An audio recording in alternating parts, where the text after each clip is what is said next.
नमस्कार विद्यार्थी मित्र हो. आज आपण केशवसूत उर्फ कृष्णाजी केशव दामले या कवीविषयी अगदी थोडक्यात म्हणजे त्यांच्या जीवन कार्याचा परिचय करून घेणार आहोत.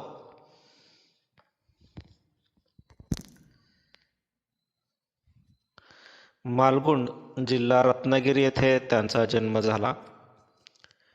केशवसूत या टोपण नावाने त्यांनी कविता लेखन केले. काव्यरत्नावलीचे ते काही दिवस संपादकही होते. खेड, बडोदे, वर्धा, नागपूर आणि पुणे अशा अनेक ठिकाणी त्यांनी शिक्षण घेतले. 1880 साली विवाहबद्ध ते झाले. 1889 साली ते मॅट्रिकची परीक्षाही उत्तीर्ण झाले. 1889 ते 1896 या कालखंडामध्ये मुंबईत वेगवेगळ्या ठिकाणी हंगामी त्यांनी नोकरी केल्या. पुढे प्लेगची साथ पसरत गेली आणि या प्लेगमुळे नोकरीनिमित्त खानदेशात त्यांचं प्रयाण झालं. प्रथम भडगाव या नगरपालिकेच्या शाळेत दुय्यम शिक्षकाची त्यांना नोकरी मिळाली. त्यानंतर 1901 मध्ये फैजपूरला मुख्याध्यापक म्हणून ते कार्यरत झाले. एप्रिल 1904 पासून धारवाड येथे सरकारी शाळेत मराठीचे शिक्षक म्हणून त्यांची नेमणूक झाली आणि शेवटी 7 नोव्हेंबर 1905 रोजी हुबळी येथे प्लेगच्या आजाराने त्यांचा मृत्यू झाला. त्यांच्या काव्यरचना कालखंड 1885 ते 1905 असा आहे. उपलब्ध मराठी कवितांची संख्या अवघी 135 आहे, पण त्या अस्सल दर्जेदार कविता आहेत. नवीन म्हणजेच आधुनिक कवितेचे जनक त्यांना म्हटले जाते. काही इंग्रजी कवितांचेही त्यांनी लेखन केलेले आहे. मराठी इंग्रजीतील काही पत्रे प्रकाशित झालेले आहेत.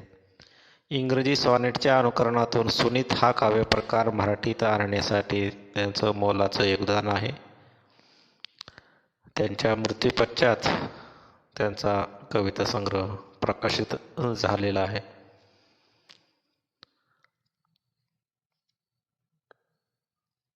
केशवसूतांच्या सामाजिक कवितांचा आपल्याला थोडक्यामध्ये इथे आढावा घ्यावायचा आहे.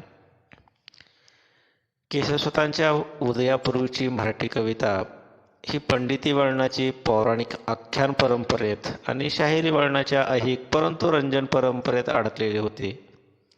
आधीच्या संत कवितेशी कुठल्याही अर्थाने या कवितेचे नाते नव्हते.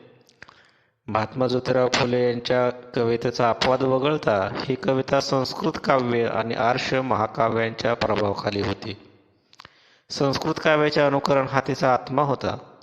महात्मा ज्योतिराव फुले यांनी संतांच्या पारंपरिक देशी रचनाबंधाचा वापर करून अखंडाच्या माध्यमातून पहिल्यांदा तीव्र सामाजिक भावनाची कविता लिहिली. वर्तमानाशी तुटलेला कवितेचा सांधा जोडण्याचे महत्त्वाचे काम महात्मा फुले यांनी केले. त्यापाठोपाठ केशवसूतांनी मराठी कवितेच्या क्षेत्रात पदार्पण केले आणि मराठी कवितेचा चेहरामोहरा बदलून टाकला. तिच्या आशय आणि अभिव्यक्तीतही आमूलाग्र असा बदल झाला. आंग्ल भाषा आणि कविता यांनी प्रभावित झालेल्या केशवसूतांच्या कवितेने मराठी कवितेचे एक नवे दालन खुले केले. नव्या युगाची तुतारी फुंकण्याची प्रेरणा केशवसूतांना इंग्रजी वाङ्मयातूनच मिळाली. स्वातंत्र्य, समता, बंधुता या तत्त्वत्रयांचा आविष्कार त्यांच्या कवितेतून दिसून येतो. संत कवितेनंतर ज्योतिराव फुले आणि केशवसूत यांच्या कवितेत प्रथमच सर्वसामान्य माणूस आणि त्यांची सुखदुःखे हा मराठी कवितेचा आस्थाविषय बनला. महात्मा फुले आणि केशवसूतांच्या कवितेमुळे लौकिक जगाकडे सहानुभूतीने पाहण्याचा प्रयोग सुरू झाला. नवी जीवनमूल्य आणि नवी रचना यांचा मिलाप केशवसूतांच्या कवितेत ठळकपणे दिसून येतो. युगप्रवर्तक विचार आणि निर्भयपणे त्याचा केलेला उच्चार हा केशवसूतांच्या कवितेचा विषय आहे. मानवी जीवन संकुचित करणाऱ्या अनिष्ट रूढी, प्रथा, परंपरा यांना मोठमाती देणाऱ्या बंडाचे निशाण त्यांनी उभारले. धर्म, जात आणि पंथांचा मोठा प्रभाव असणाऱ्या काळात माणूसपणाचा विचार मांडणारी समतेचा आग्रह धरणारी केशवसुतांची मानवतावादी कविता ही क्रांतिकारक होती. नव्या युगाचे भव्य दर्शन त्यांच्या कविदृष्टीला झाले आणि तेच त्यांनी मराठी वाचकांना आपल्या कवितेच्या माध्यमातून घडविले. प्रचलित धर्म आणि जात व्यवस्थेतून निर्माण होणाऱ्या विषमतेमुळे दुःखी होणारे मानवी जीवन पाहून केशवसुतांचे अंतःकरण प्रक्षुब्ध होत होते. प्रक्षोभाची ही भावना त्यांच्या कवितेतून आविष्कृत झाली आहे. त्यांची कविता म्हणजे स्वातंत्र्य, समता आणि विश्वबंधुता यांचा काव्यमय मिलाप आहे. समाजाच्या रूढीग्रस्त मानसिकतेवर हल्ला चढवण्यासाठी कवितेतून त्यांनी बंडाचे निशाण फडकावले. भावनांची उत्कटता हा त्यांच्या कवितेचा विषय आहे. क्रांती आणि प्रक्षोभ हा त्यांच्या काव्याचा आत्मा आहे. विचार सौंदर्य हे त्यांच्या काव्याचे प्रमुख लक्षण आपणाला सांगता येते. सफाईदार रचना, नादमधुर शब्दरचना, पदलालित्य यापेक्षा उत्स्फूर्तपणे साकारलेल्या ओजस्वी विचारांना त्यांच्या कवितेत महत्त्वाचे स्थान असल्याचे आपल्याला दिसते. नेहमीच त्यांनी आशयाला प्राधान्य दिल्याचेही आपल्या लक्षात येते. शैली संपादनासाठी त्यांनी सतत प्रयत्न केला, मात्र शैलीसाठी आशयाचा बळी देताना ते कधीच आपणाला दिसत नाहीत.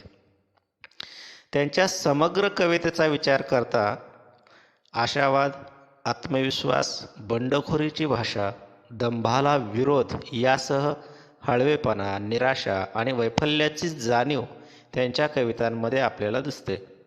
वृक्ष व्यवहारापेक्षा सौंदर्याचे प्रेम त्यांना अधिक आकर्षित करते.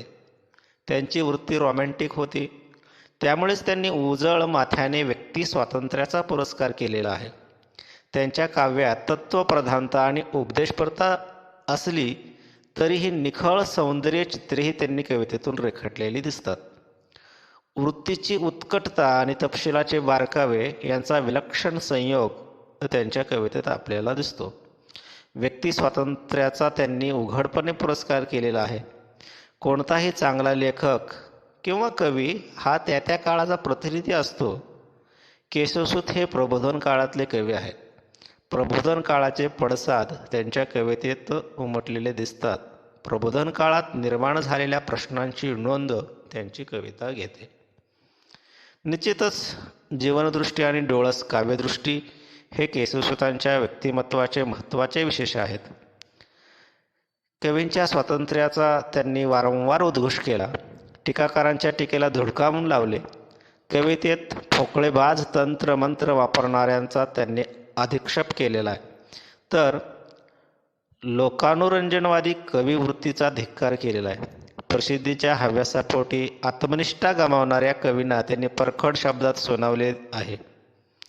नवनिर्मितीची क्षमता असणाऱ्या कवी कलावंतांना वगळाल तर तारांगणे सुद्धा गतप्रभ होतील आणि जगणे निरस बनेल असे ते आपणाला सुनावतात.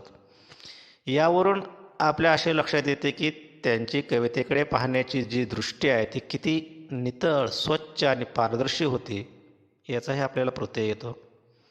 कवितेची जुनी चाकोरी सोडून नवी पाऊलवाट, नवी मळवाट त्यांनी निर्माण केली.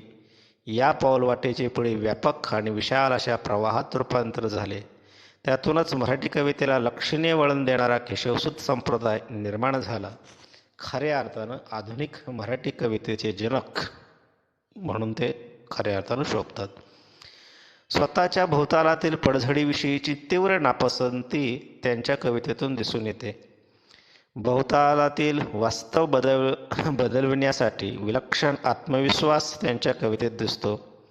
समाजातल्या सामाजिक आणि आर्थिक विषमतेने त्यांचे मन कमालीचे दुःखी झाल्याचे दिसते. त्यामुळेच आपल्याला हे जग बदलले पाहिजे असा सुधारणावादी आवाहक सूर त्यांच्या कवितेतून सातत्याने आपणाला ऐकू येतोय.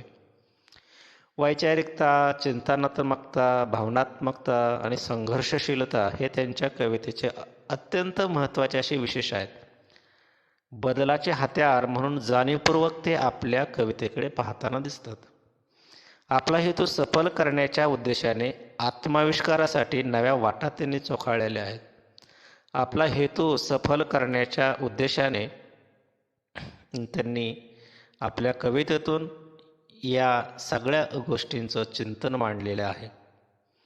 इंग्रजी सॉनेटच्या अनुकरणातून सुनीत हा काव्यप्रकार त्यांनी मराठीत रुजवला. आत्माविष्काराला महत्त्व देणाऱ्या केशवसुतांनी पूर्वकालीन आवर्तात सापडलेल्या मराठी कवितेला त्या आवर्तातून बाहेर काढून एका महत्त्वाच्या वळणावर आणून उभे केलेले आहे. त्यामुळे मराठी कवितेचा चेहरामोहरा सर्वार्थाने बदलला. केशवसुतांची ही कामगिरी युगप्रवर्तक कामगिरी आपल्याला म्हणता येते.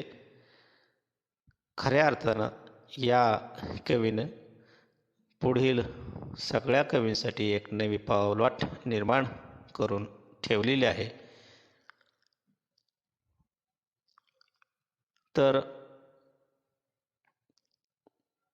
या केशवसुतांच्या अनेक कवितांपैकी SYBAच्या या वर्गासाठी फक्त 5 सामाजिक आशयाच्या कविता निवडलेल्या आहेत.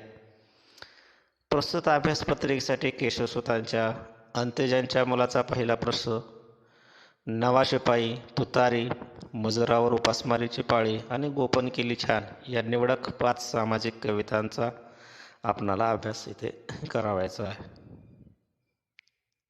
धन्यवाद.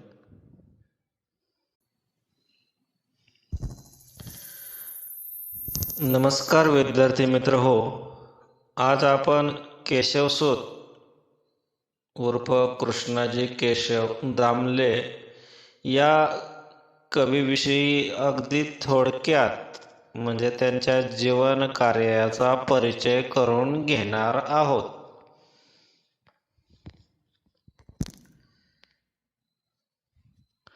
मालगुंड जिल्हा रत्नागिरी येथे त्यांचा जन्म झाला.